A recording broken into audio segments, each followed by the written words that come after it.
Hello everyone, and welcome to my first podcast. I will read the book of Steve Harvey, Act Like a Lady, Think Like a Man. So, the first chapter is What Drives Men? Let's start. There is no truer statement. Men are simple. Get this into your head first, and everything you learn about us in this book will begin to fall into place. Once you get that down, you will have to understand a few essential truths. Men are driven by who they are, what they do, and how much they make. No matter if a man is a CEO, a con, or both, everything he does is filtered through his title, who he is, how he gets that title, what he does, and the reward he gets for the efforts, how much he makes. These three things make up the basic DNA of manhood. The three accomplishments every man must achieve before he feels like he is truly fulfilled his destiny as a man, and until he has achieved his goal in those three areas. The man you are dating, committed to, or married to will be too busy to focus on you. Think about it. From the moment the boy is born, the first thing everyone around him starts doing is telling him what he must do to be a real man. He is taught to be toast, to wrestle, clamp, get up without crying, not let anyone push him around.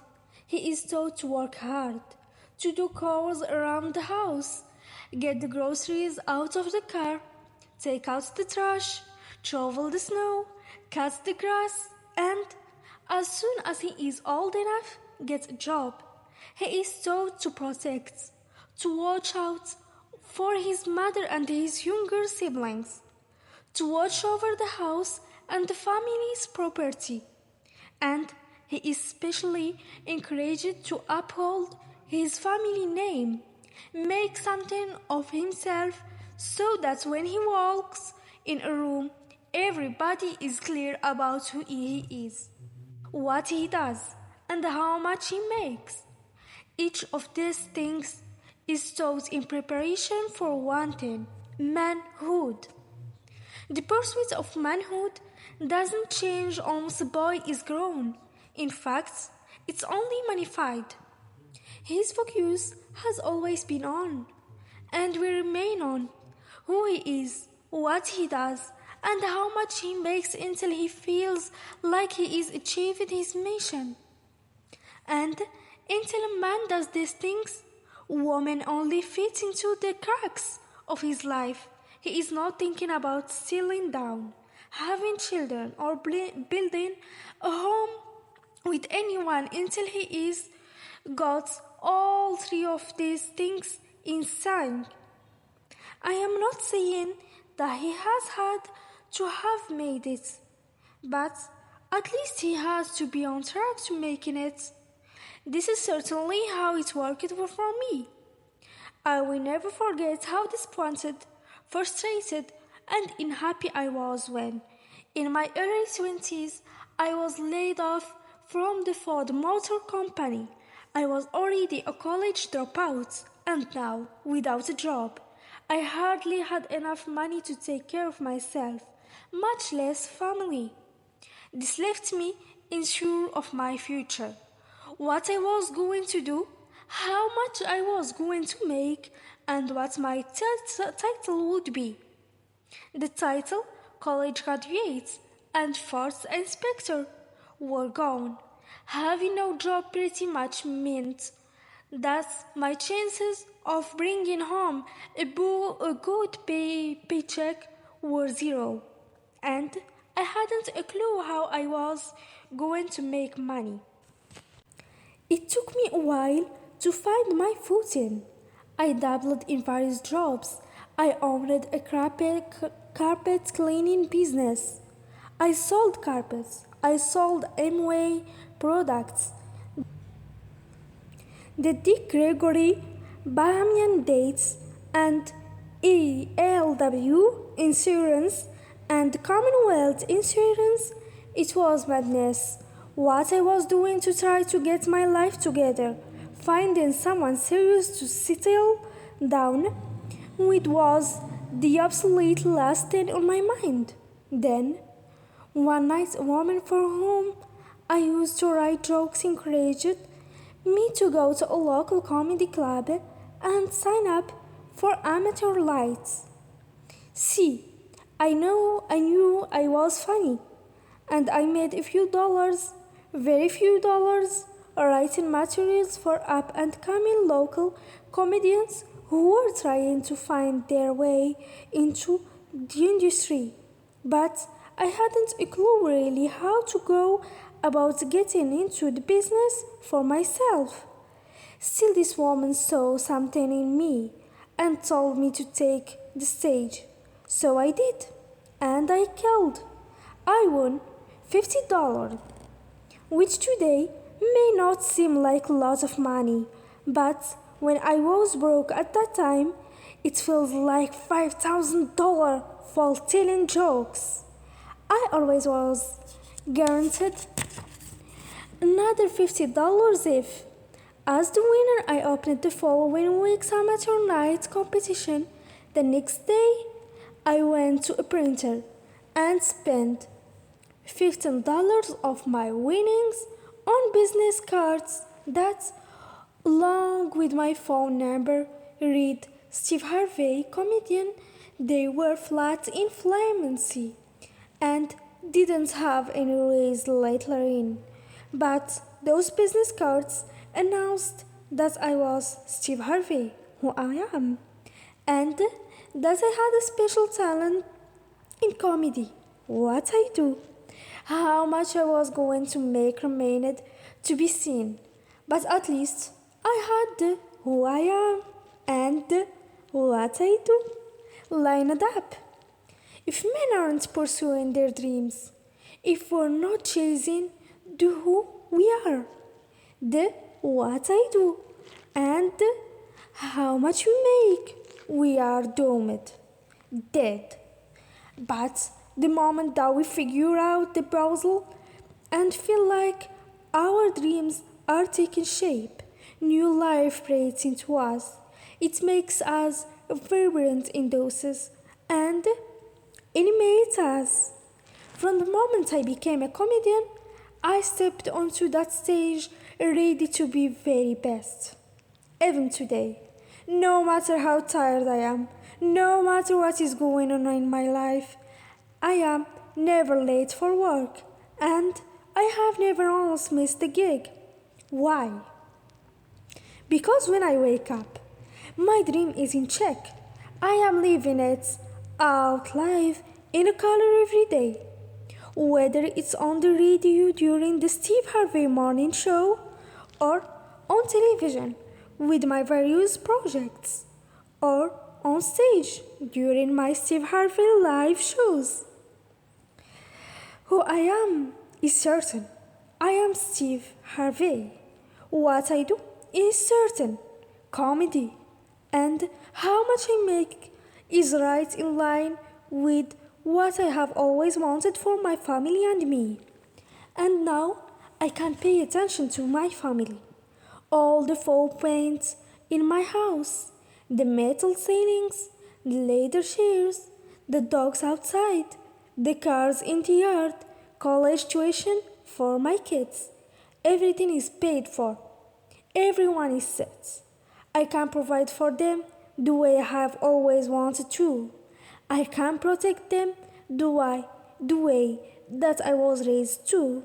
And in my family's eyes, I am unquestionably a man. Which means I have a clear mind when I go to sleep at night. This is the drive that every man has. Whether he is the best player in the NBA or the best Pee-wee football coach in rural Minnesota. Whether he is the head of a Fortune 500 company or the supervisor on the line at the local bakery. Whether he is the kingpin of a major cartel or the chief corner boy on the block. encoded in the DNA of the male species is that we are to be the provider and the protector of the family. And everything we do is geared toward ensuring we can make this happen. If a man can afford a place to stay, then he can protect his family from the elements. If he can afford a pair of sneakers for his child, he can feel confident enough to send him or her to school feeling secure and upbeat. If he can afford meat at the grocery store, then he can feel assured that he can feed his family. This is all any man wants, anything less, and he doesn't feel like a man. Even more, we want to feel like we are number one. We want to be the best somewhere. In charge, we know we are not going to be hit man in every situation, but somewhere in our lives, we are going to be the one everyone answers to because it's that important to us. We want to bargain rights, the right to say, I am number one. Women don't seem to care about this so much, but for us men, it's everything. After we have attained that, it's critical that we can show off what we get for being number one. We have to be able to flaunt it, and women have to be able to see it. Otherwise, what's the use of being number one? You need to know this because you have to understand a man's motivation, why he is not home, why he spends so much time working, why he is watching his money the way he does, because in this world he is being judged by another man based on who he is, what he does, and how much he makes. That affects his mood, of course. If you know he is not where he wants to be or not on track for being where he wants to be, then his mood swings at the house will make more sense to you. Your inability to get him to sit and just talk now makes sense. He is on the ground. Mentality becomes more clear to you. Really, it's all tied to the three things that drive him. So, if this is on his mind and he hasn't lined up the who he is, the what he does, and the how much he makes in the way that he sees fit, he can't possibly be to what he wants to be, which means that you can't really have the man you want. He can't sit around talking with you or dream about marriage and family. If his mind is on how to make money, how to get a better position, how to be the kind of man he needs to be for you. In my experience, these facts don't always sit well with most women. Many of you figure that if a man truly loves you, the two of you should be able to pursue your dreams together. Stability is important to you, but you would rather build the foundation of your relationship together, no matter the man's station in life. This is honorable, but really it's not the way men work. His A will be on the price, and that price may way men work. His A will be on the price, and the price may not necessarily be you if he isn't up where he wants to be in life. It's impossible for us to focus on the two. We are just not that gifted. Sorry. Mind you, a man doesn't have to make a lot of money right now, as long as he sees his dreams being realized. The title is clear to him. His position is leading him in the direction of the place where he wants to be, and he knows the money will come. Then he can rest a little easier. recognizing that he is on the verge of becoming the man he wants to be. The way you can help him get there is to help him focus on his dream. See the version or see the vision and implement his plan. If you can see yourself in that plan, you can get a clearer sense of this in my chapter. The 5 questions every woman should ask before she gets in too deep, then latch on to it. Because when he reaches the level of success he is hoping to reach, we will be better, happier man for it, and you will be happy too. So, guys, I am sorry I was a little bit stressed. It's my first video, it's my first voice cover. I hope you enjoyed it and see you later. Goodbye.